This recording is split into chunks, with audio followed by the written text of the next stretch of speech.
What's going on, guys? Welcome back to the channel. So we're going to be talking about some of the new stuff coming out and that just came out that's up on iFragrance. Obviously, you can follow them down below, iFragranceofficial.com. I would recommend following at iFragrance on Instagram. That's where they always drop their news quick and fast and in a hurry, and you can get the most up-to-date information. Sometimes they'll get them out before they even get a full note breakdown. There's nothing new. We haven't done on the channel before. We've been doing this for years. It's become a popular trend thing. A bunch of people do it now. I made it cool. Just saying. Just remember, the first doesn't mean the greatest. The first just means the first. And I'm in no ways the greatest at doing this, but I'm glad to spread the word with iFragrance because I quite like the website. I'm a personal fan of the website. So very useful stuff. I strongly advise you follow them on Instagram. So we've got Creed Wild Vetiver. They got the Oracles up on there. We've got Dolce Gabbana K Elixir, which you can get from Harrods, but I'm not paying $30 shipping. I saw that that's available through their site. I'm not going to pay $30 shipping for a 15 ml Dolce Gabbana fragrance. I'm going to wait. But there's some stuff I'm really interested in, and I'm pacing myself on the new releases currently. But I want to talk about them with you guys. So let's check them out. Stay tuned. Back again, yet again, once again.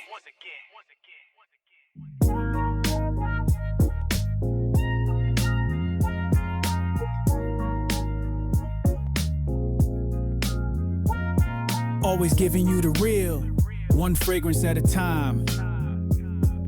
It's TLTG Reviews, baby.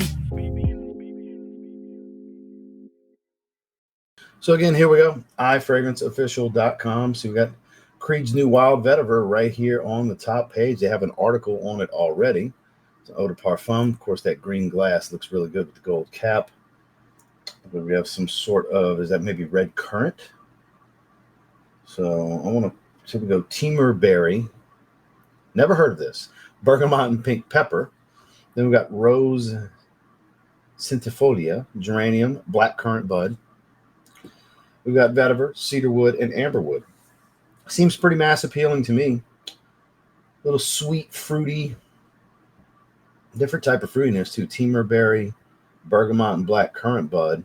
And then you got some woods. The amberwood's going to give it kind of that sweet wood appeal, that warm sweet wood appeal that's in a lot of designer fragrances. So I'm sure it's a higher grade synthetic, this amberwood. I wonder what type of vetiver it is, though. But I'm definitely going to want to sample this one. All the Creed releases have been hits, in my opinion. Oud Zarian, Delphinus, Absolute Aventus, Centaurus, all bangers as far as men's releases. All, not a even close to just very good release. Like all of them have been out freaking standing, in my opinion. Centaurus is like my favorite Creed fragrance now. Oud Zarian, I still have yet to get a bottle, but I will. Delphinus is next on the list. I've long ran out of my decant of that. I might have a few sprays left in it. Let me see. Yeah. It's right here. It's literally right here on hand. I got a few sprays left in it. This was full. Shout outs to Miss Heather. The GOAT over at Dillard's in Jacksonville. If you're ever in the Jacksonville area by Dillard's, go see Miss Heather. She's the #1 Creed rep on the planet. She's the real GOAT in the fragrance community. But yeah, I'm pretty excited to try this one out. What do you guys think about it? Let me know down below. But let's get into some random stuff here. Of course, we got the Oracle still in the pre-order on the 23rd.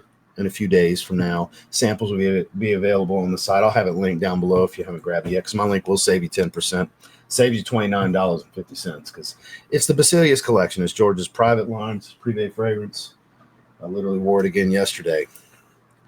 Home run kind of stuff. First 500 have this special plate on it, and they're numbered and so on. Monster performer. Definitely check out my video for more details. I got a nice 17-minute long video going over literally everything in detail. Monster performer, super mass appealing while being unique. It's tangy, spice, citrus, pink pepper, cinnamon, all the good things. Sweet amber woods, a little musky. It's really, really good. I would strongly encourage you to check it out just for a quick refresher. That is kind of a, that's the note breakdown. It just kind of softens things up a little bit. But pink pepper, bergamot, lemon, nutmeg, cinnamon bark, mugan, cypriol, incense, olibanum. Really not that smoky, even though there's incense and olibanum. Ambergris, cedarwood, orchinox. So it is nice and musky and woodsy. The cedarwood stands out the most of the woods to me because this is actually sandalwood. I don't know why they put that. I guess that's the chemical name for it. for the aroma chemical, tonka bean, benzoin siam, which is one of the stars of the show in this fragrance, patchouli, and musk. Really, really good stuff. And then let's see, what else do we have here besides K Parfum that excites me? Where is K Parfum? There's the Q. Why is K Parfum not on this main page? Huh. I mean K Elixir. K Elixir. There it is, because that's what I want to take a look at. I haven't even looked at the notes yet. I just saw it's available, and I was like, oh shit, I need that, because the K line's really developed into something different, hasn't it? The Eau de Parfum Intense is special. The last release, the Parfum, really, really good. Really, really good. Best of the line. The way they've been going about this fig is very interesting. It's kind of a bitter, woody fig. They've added suede and leather into the fold in certain ones. It's just, they've really been special. This is incense, labdanum, gaiac wood. So this is a very smoky version of it. I would think it's still based around the fig. Not so much the juniper and geranium that the first two were based off of, the EDT and the EDP.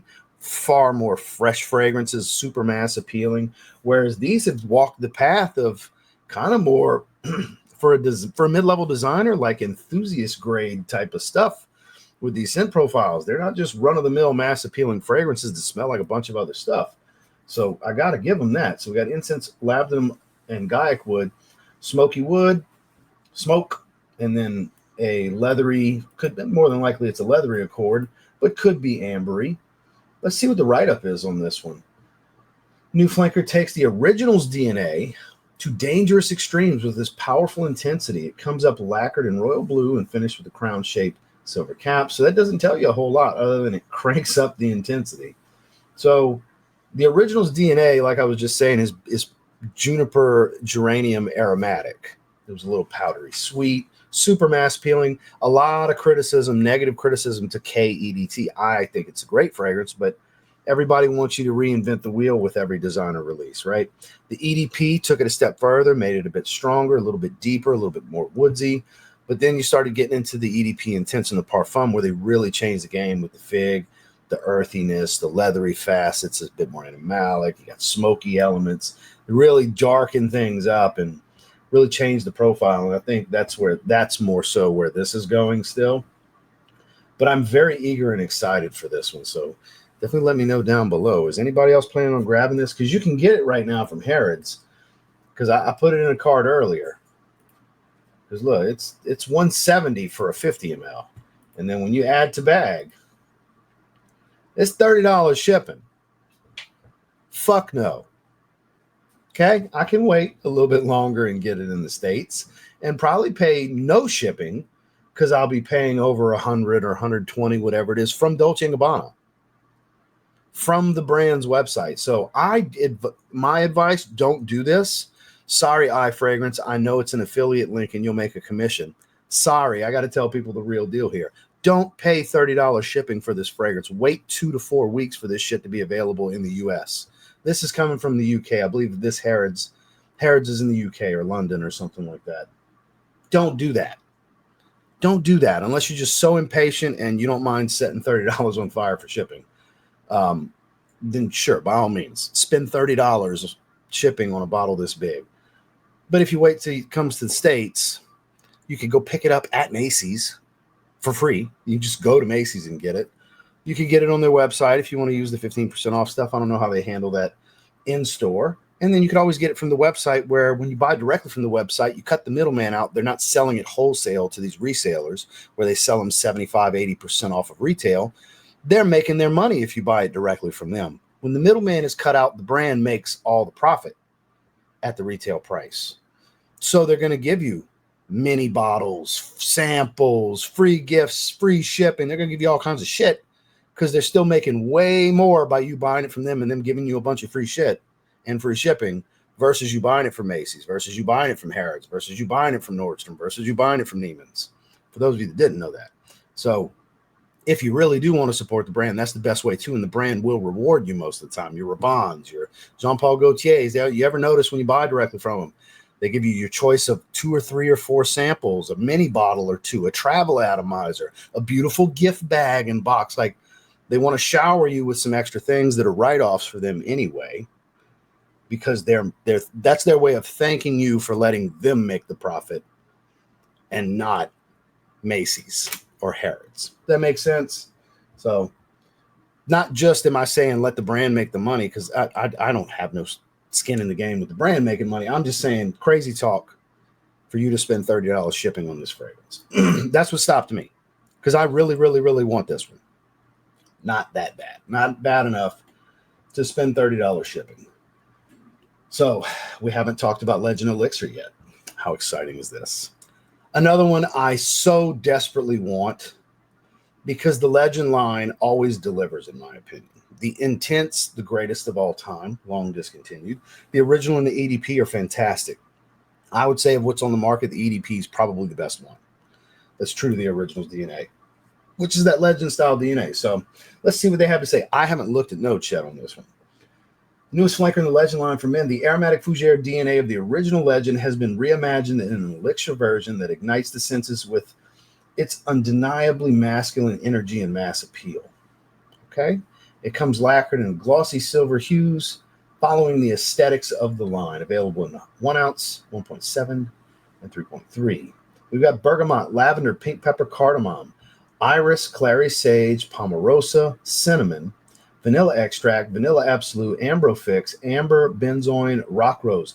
A lot of sweet and warm going on in this base. A lot of sweet and warm.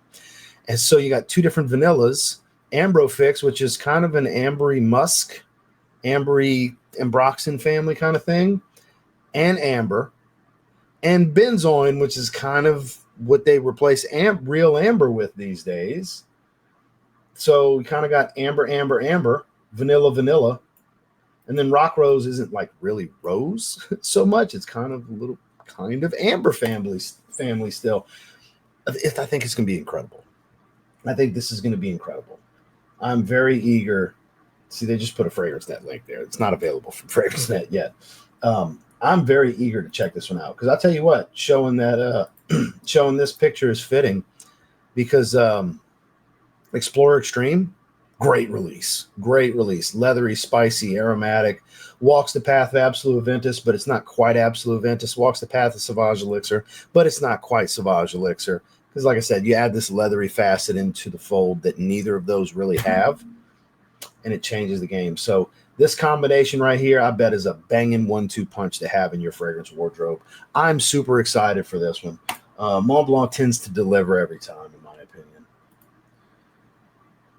So We Are the Tribe. I haven't tried any of those. So the Elixir one, I mean, what the hell? Let's look at it. But I haven't tried any of those. I've always liked the hoodie.